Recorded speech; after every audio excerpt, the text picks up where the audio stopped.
Hello, everybody. It is the next to last Sunday in October. About 8 days now to Halloween. Ooh. How is everybody?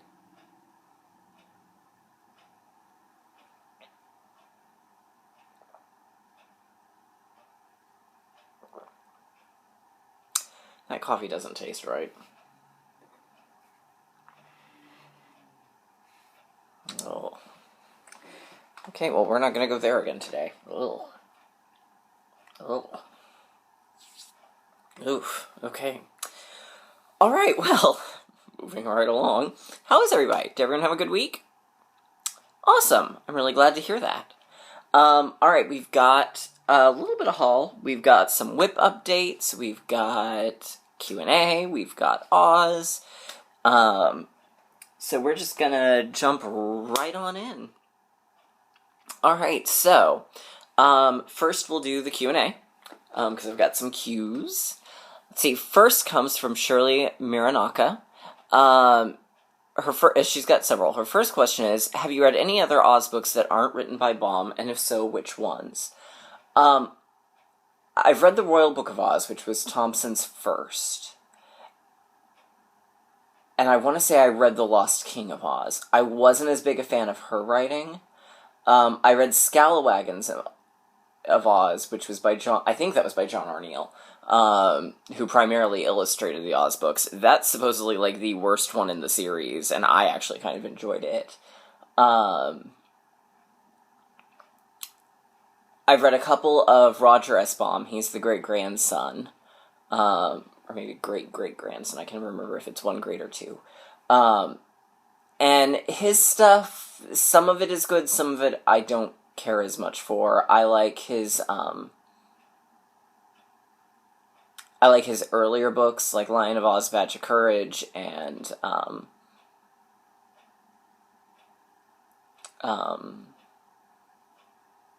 Dorothy of Oz, much better than I liked his later books. The later books feel a little too kid-ish for my tastes.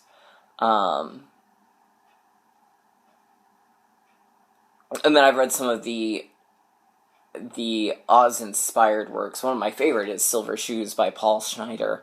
That one's really very good. I highly recommend it. Yeah. So,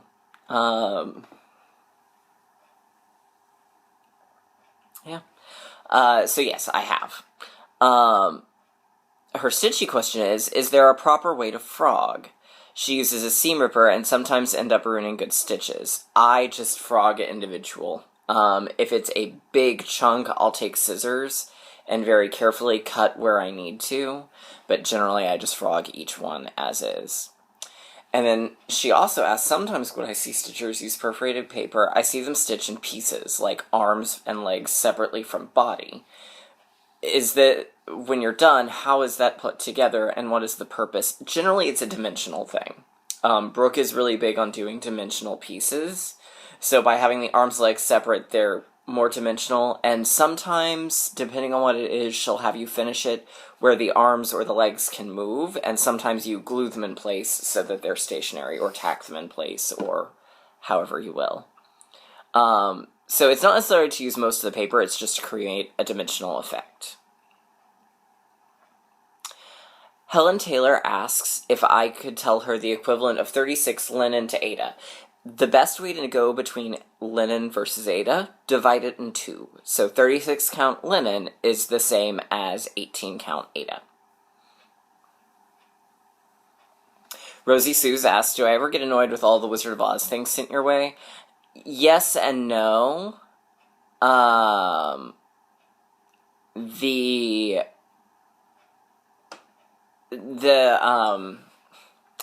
Things like memes, those I tend to get a little bit more annoyed with than actual, like, links to articles or new items coming out. Because new items, but the memes, because I'm in enough Wizard of Oz Facebook groups, I see the memes pretty regularly. So the memes get a little bit old, but the rest of it, not really. I kind of enjoy just about anything, and I'm always touched that people think of me. Kathy Sanders said, did I think that Judy Garland was the third choice to play Dorothy behind Shirley Temple and Deanna Durbin? Shirley was a choice of the studio, but Judy was the first choice, and then they went back to Judy. I don't think Deanna Durbin was ever seriously considered. There was actually a fairly intense rivalry between the two of them, and there's some discussion that Deanna Durbin was accidentally fired when the studio intended to fire Garland back in the very early 40s. But, and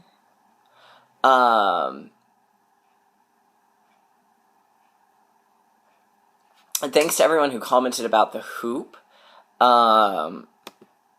That definitely helps. I still haven't done anything, but I'm getting closer. Jen Johnson asked if I've stitched the Soda Stitch Wizard of Oz chart. I have not yet. I have it. I actually have all of them except for Anne of Green Gables. But I have not started it yet. I started the Alice in Wonderland, but I don't enjoy doing 40 count as much as I thought I did when I first started it. So eventually I plan to do all of them. I just need to get bigger count fabric. Probably 32. Vicky8415 asks, do we want to extend our family later in life with more puppy bears or children? Probably more puppy bears. He's wanting like 10. I would be much happier with 2, but we'll figure that one out when we get there. Children is a back and forth, probably not. For me, honestly, and this is like the worst reason to ever bring a child into the world, is I want someone who's forced to take care of me when I'm in my dotage. I need someone to feel obligated, and that's not a good reason to have a child. My favorite thing to stitch, probably a toss-up between either I really loved Oz Sal, I absolutely loved, and I don't know what I did with it, it's somewhere in my cabinet, Halloween, or All Hallows Eve, the Halloween circle that I intend to eventually finish as a wreath of some kind. That one I loved every single stitch on. Those are probably my 2 favorites. Button Addict asks the ever popular, do I get manicures? No, my nails are natural. Actually, I cut them yesterday. But no, they're all natural.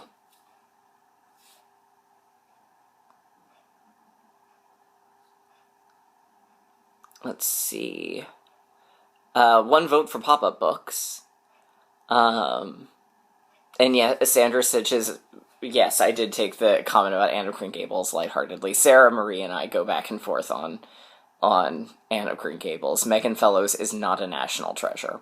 I'm sorry. If that's the only national treasure Canada has, I'm sorry. I'm sure I can come up with a million other Canadian. Martin Short. He's Canadian. Andrea Martin. Also Canadian.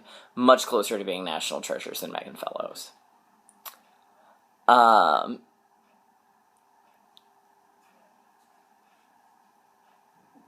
And I think that is all of the questions.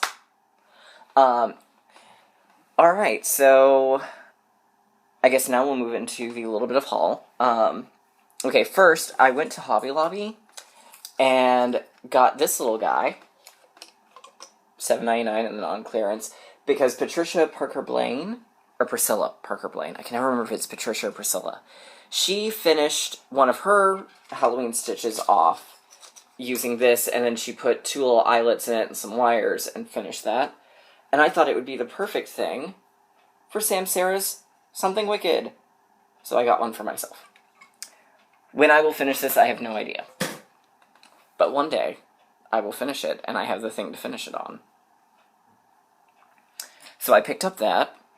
And then we've got 2 other things. No, that's not the back of it. That's the back.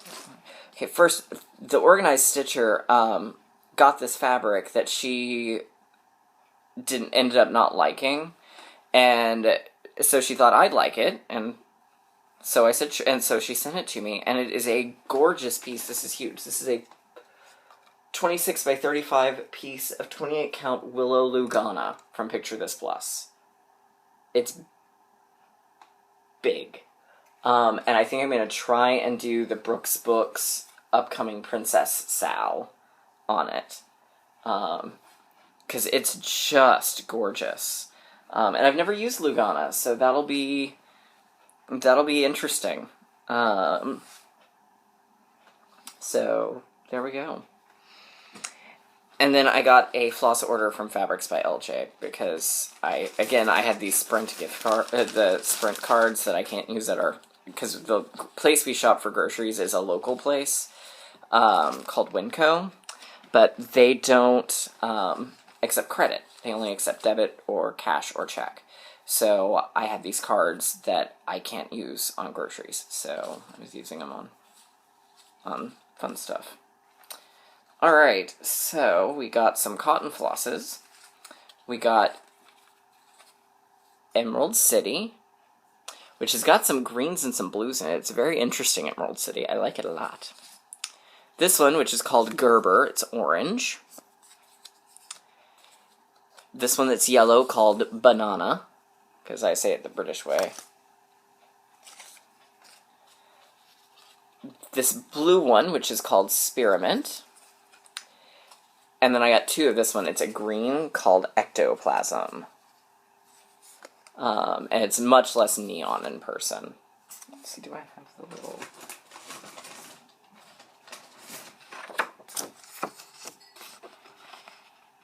Yeah, it's not quite so yellowy.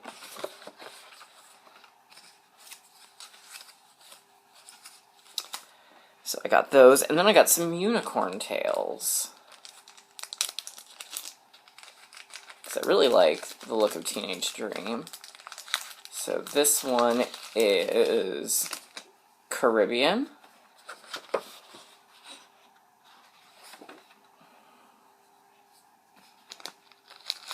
And you get 10 yards, so it's a little bit bigger than a Skeina DMC. I got 2 cottons and 2 silks. I haven't actually felt the silks yet, so we'll find out what they're like. This one is called Oxblood. And it's a little bit more red than this shows.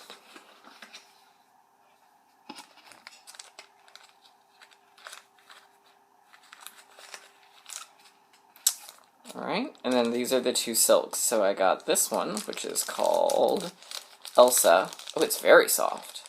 And this is only 2-ply silk, so I'm curious what it'll be like to use. This is Elsa.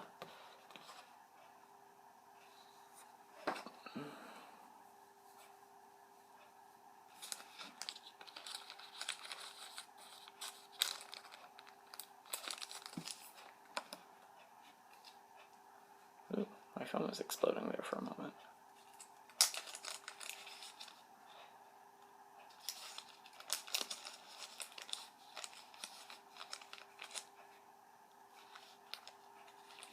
Come on. There we go. And then this one's called Emerald City.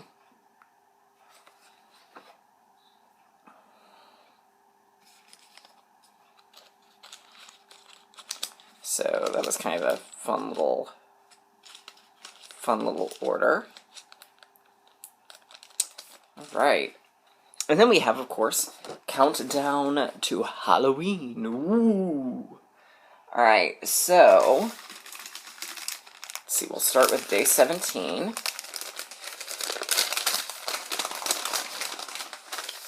Day 17, here it is. It is wool stuffing.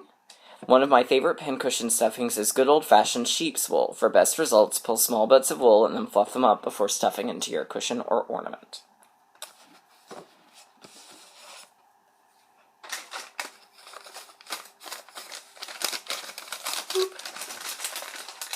So that was day 17. Let's see, day 18 were some beautiful Miyuki seed beads in silver-lined chartreuse. These seed beads are the perfect slimy color, don't you think? There they are. Yes, they are the perfect slimy color.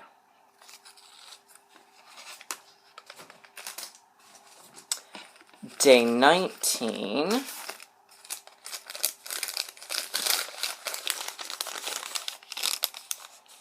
Oops.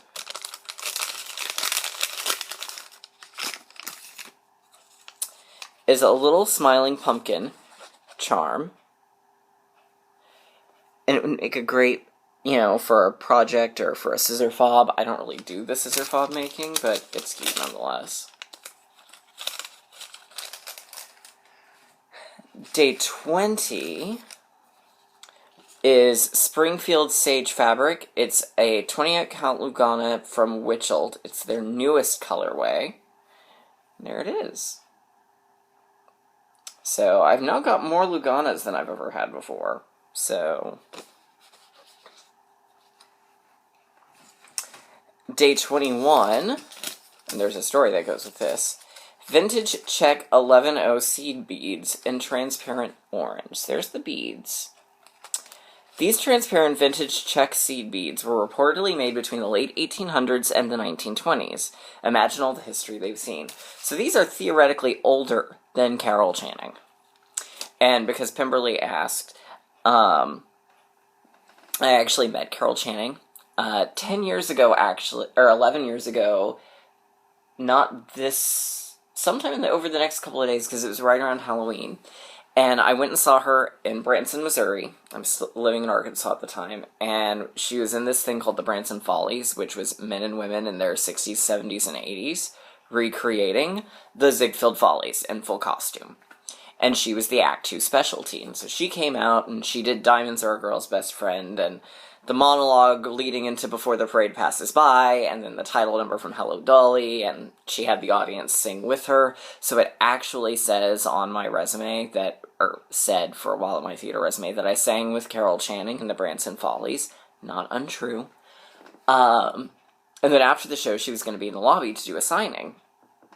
And so the lights come up, and I go running up the back aisle, and I realize I don't need to be running. I am next to my friend Anna, who came with me, we are the youngest two people in that audience by a good 40 years.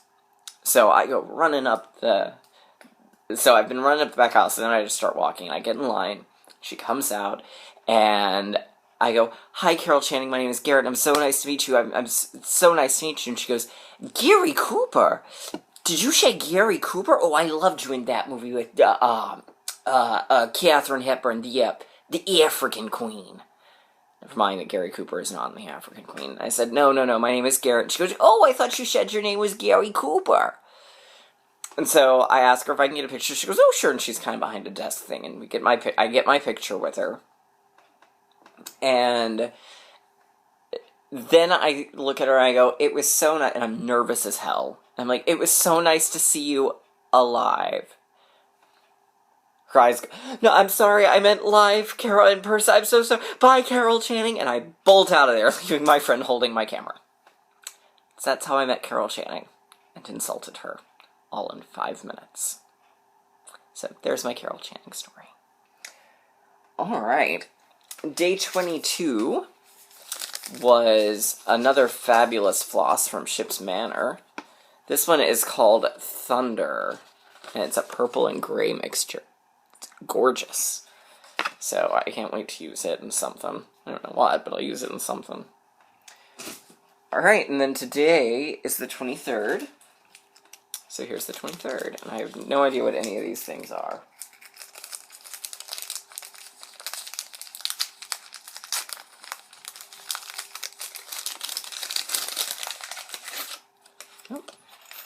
Oh, goodness. Oh. Well, this is certainly interesting and not what I expected. Brass cabochon settings.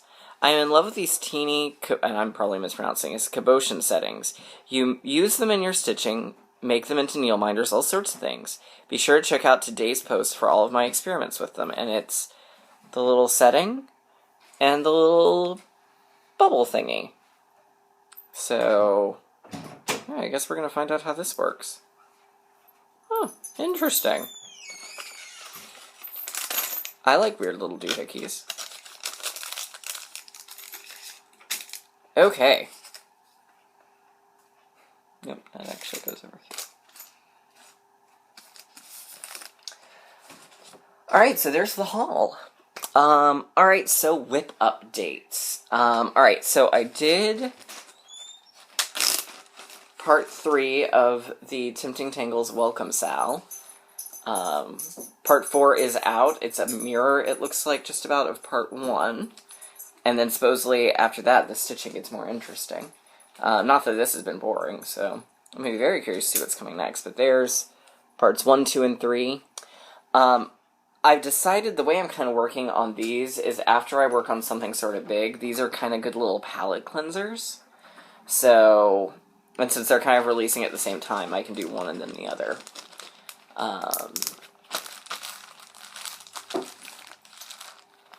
So we will... So, there's Welcome Sal. And then I worked on, and then I'm currently working on part 2, but here's the ship's Manor, which is so much fun. And what I'm kind of doing is, like, I know there's things that are starting there and starting here. I'm one of those, I really don't like to... I'm always worried about seams, especially when you're using overly variegated floss like these can be. So I'm waiting until I have the full image, and then I will stitch those out. Or the full, because these are kind of Quaker-style medallions. So I've got all of this one, but the one that started here, I'm going to wait on. So that's why mine don't look quite as finished as others. It's because I'm just really anal about controlling my variegation. So I worked on that. Then I met my goal on Hocus Pocus.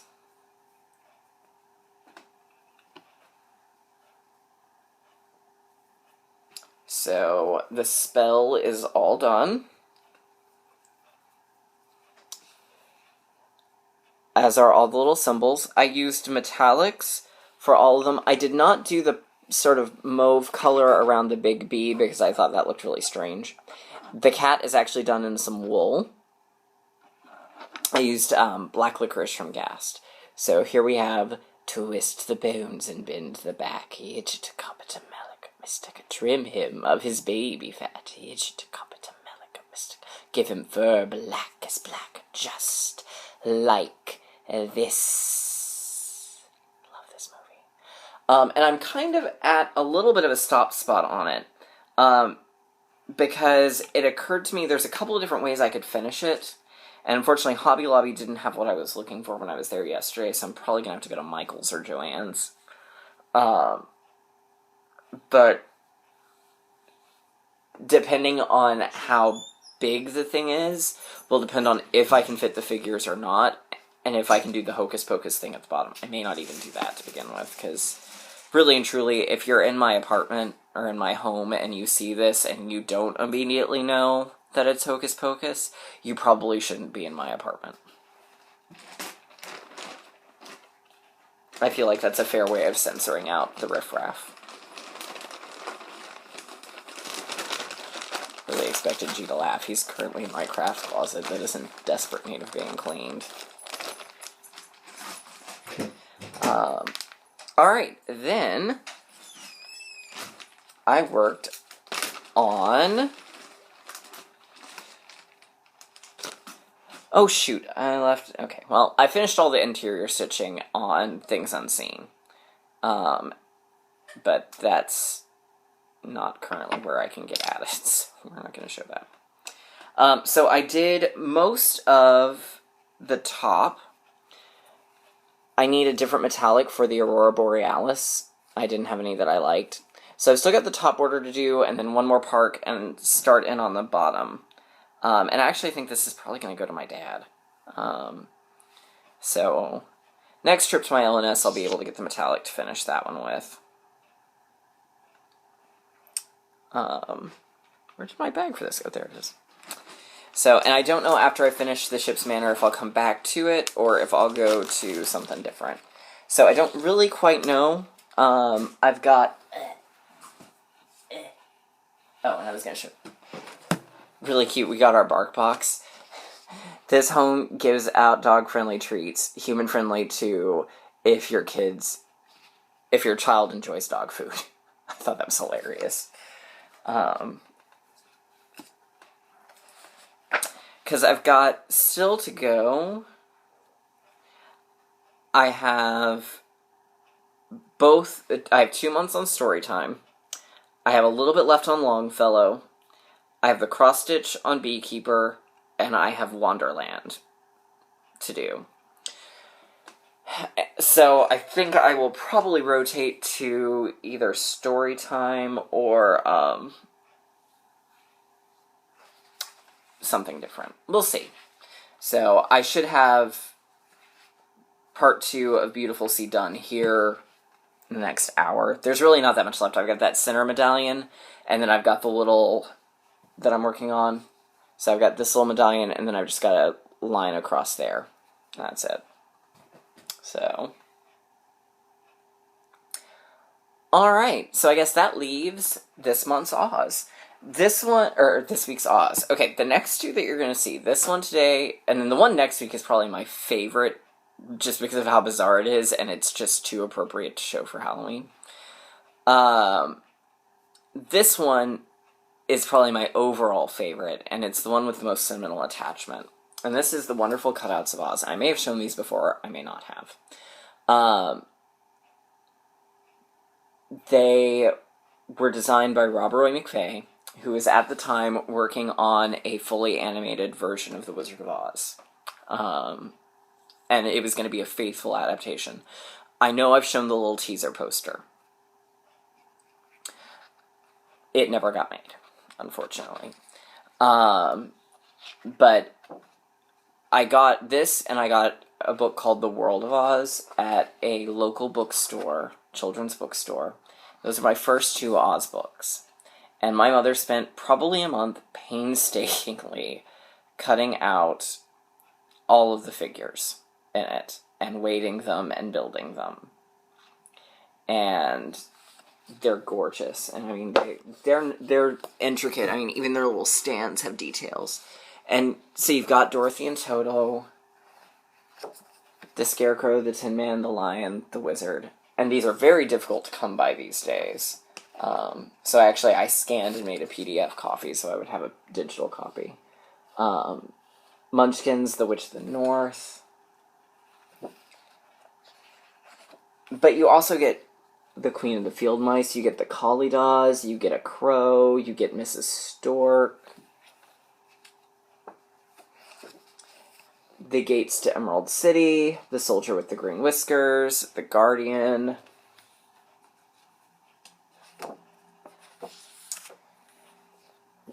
The Wicked Witch, a Flying Monkey, the Fighting Trees. I mean, you really get basically every major character to do the story with. The Monster in the Forest, the Hungry Tiger and the Sun Bear, which Hungry Tiger features in later books. The Sun Bear is just in that. One of the China People.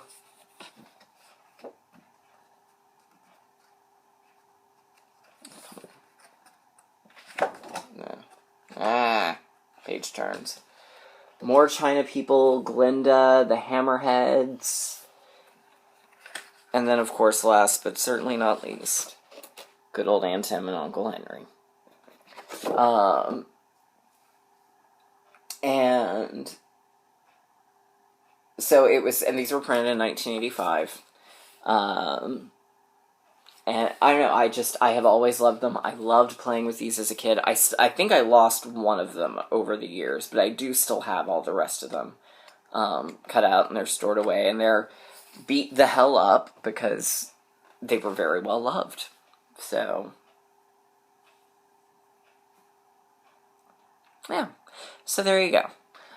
So next week we've got the last of the paper dolls. And then, I don't know what we'll do. Throw out things y'all might like to see. I know there's been 1 or 2 votes for pop-up books, but if there's something else you might want to see that I might possibly have, throw suggestions out there. I'm game. So, anyhow, I guess that's about it. Y'all go have a great week.